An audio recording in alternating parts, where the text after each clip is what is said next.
Hello student, welcome to class 11th accountancy. Beta, our chapter is going on accounting equation, and in this chapter we have completed some numerical questions. I hope you understand.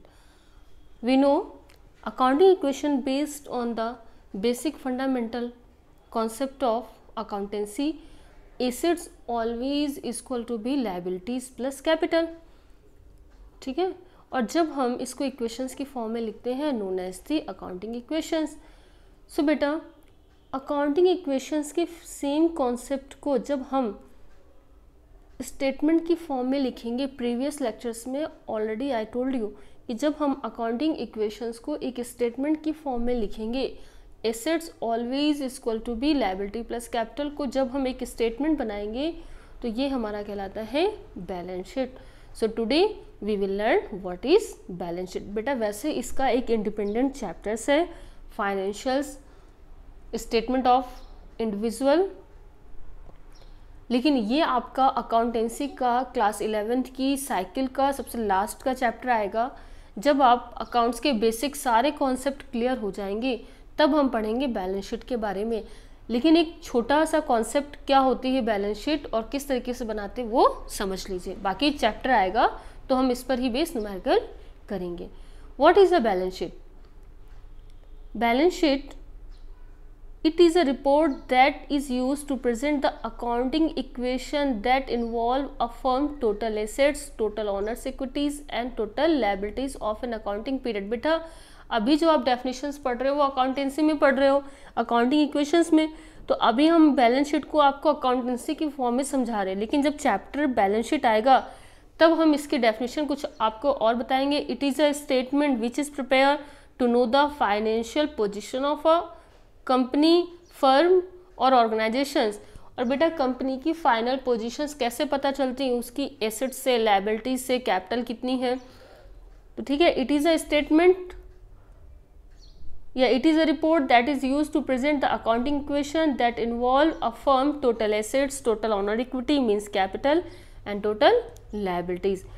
It is a report that external parties like investors or bank look at when making important business decision. बेटा जब कभी भी किसी investors को investment करना है किसी company में, किसी क्रेडिटर्स को गुड्स को सेल करना है, डील करनी है, या कोई और थर्ड पार्टीज है, बैंकर्स हैं, उसको किसी कंपनी के साथ में डील करना है, तो किस तरीके से वो क्यों उस कंपनी के साथ में बिजनेस करेंगी. तो सबसे पहले उस कंपनी के फाइनेंशियल पोजीशन को वो देखेंगी, और फाइनेंशियल पोजीशंस को समझने के लिए क्या करना होगा, उनको उस कंपनी के बैलेंस शीट को देखना होगा. अगर बैलेंस शीट अच्छी रिपोर्ट देती है तो वो उस कंपनी से डील करेंगी, यानी कि अगर उसकी एसेट्स लायबिलिटीज़ अच्छी पोजीशंस में है, बिजनेस एक अच्छा टर्नओवर दिखा रहा है तो वो डील करेंगी, अदरवाइज नहीं. देन अब देखिए ये लगता कैसे है कि मीन्स कि हम इसको किस फॉर्मेट में बनाते हैं. देखो पहले भी मैंने आपको समझाया था अपने लेक्चर्स में, वापस से एक बार हम समझ लेते हैं. जो हमारी अकाउंटिंग इक्वेशन है वो डील करती है एसेट्स, अकाउंटिंग इक्वेशन डील करती है assets equal to owners equity plus capital, liabilities means capital plus liabilities. और ये जो हमारी बैलेंस शीट का फॉर्मेट है वो क्या होगा बेटा, बैलेंस शीट है, लेफ्ट हैंड साइड आप क्या लिखेंगे, अपनी लायबिलिटीज लिखेंगे, लायबिलिटीज प्लस कैपिटल, एंड आपका जो राइट हैंड साइड होगा एसेट्स आप लिखेंगे total assets. For example liabilities में आप क्या क्या लिखते हो, कैपिटल में क्या ऐड करते हो, कैपिटल में प्रॉफिट ऐड करते हो, ड्राइंग लेस करते हो, इंटरेस्ट ऑन कैपिटल ऐड होगा, इंटरेस्ट ऑन ड्राइंग लेस होगा. देन लायबिलिटीज़ आप लिखते हो long term liabilities, loan from bank, loan from bank, clear. Then current liabilities में क्रेडिटर्स हैं, बीपी है, बैंक ओवरड्राफ्ट है, एक्सेट्रा, ये सब आप मेंशन करते हो. ठीक है, तो यहाँ पर देखो ये आपने मेंशन कर दिया. फिर आप एसेट्स की तरफ आप क्या लिखते हो बेटा, बिल्डिंग, जो डिफरेंट टाइप की एसेट्स हैं, building, office equipments, motor vehicle, fixtures. Current assets में stock, debtors, bank, cash, closing stock, ठीक है, प्रीपेड एक्सपेंसेस एक्सेट्रा. तो बेटा जितनी भी एसेट्स होती हैं वो आप यहाँ पर लिखोगे, और जो भी लायबिलिटीज़ है वो आप दैट साइड लिखोगे. जब आप इसको एक स्टेटमेंट की फॉर्म में रिप्रेजेंट करते हो तो ये हमारा कहलाता है बैलेंस शीट. बैलेंस शीट के एक रूल है कि एसेट्स और लायबिलिटीज़ दोनों का टोटल एट लास्ट इक्वल आना ही चाहिए. ठीक है, समझ में आया कि नहीं आया?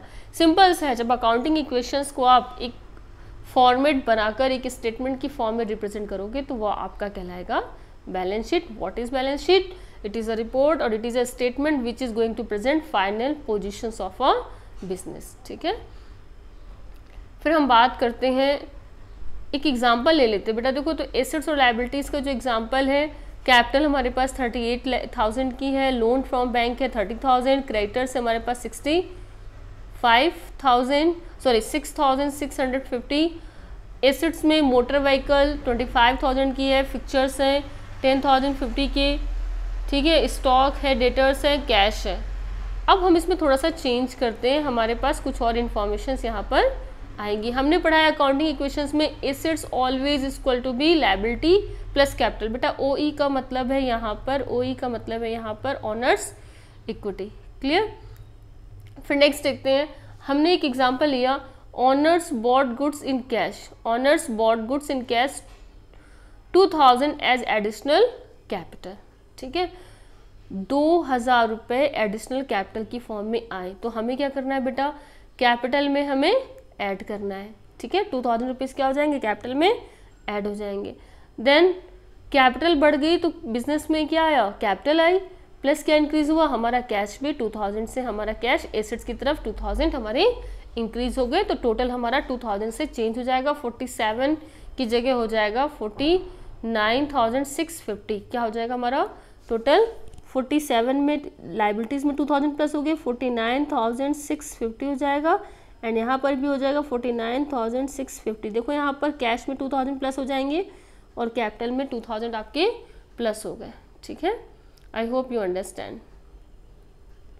फिर हम नेक्स्ट बात करते हैं, इसी में हम थोड़ा सा और ऐड करते हैं, एक हमारा क्वेश्चन है कि ऑनर पेड ऑफ लोन 1000, तो बेटा 2000 तो ये हमारे वैसे ही प्लस हो गए थे, अब ऑनर ने क्या किया, 1000 का लोन अपना पे कर दिया, तो एसेट्स में से क्या माइनस हो जाएगा बेटा, एसेट्स में से, एसेट्स में कैश चला गया 1000 का, वो माइनस हो जाएगा, और क्या कम हो जाएगा आपका, लायबिलिटीज़ में से लॉन्ग टर्म लोन में से 1000 रुपीज़ लेस हो जाएंगे। तो देखें यहाँ पर लायबिलिटीज़ 1000 की आपकी कम हो गई और एसेट्स भी आपकी कैश 1000 से कम हो गए, तो 2000 पहले कम हो प्लस हो गए थे और 1000 अभी माइनस हो गए, तो आपका ये टोटल भी चेंज हो जाएगा। यहाँ पर जो इफेक्ट पड़ेगा वो पड़ेगा 48,650 का, 48,650 का इफेक्ट आपका जो पड़ेगा।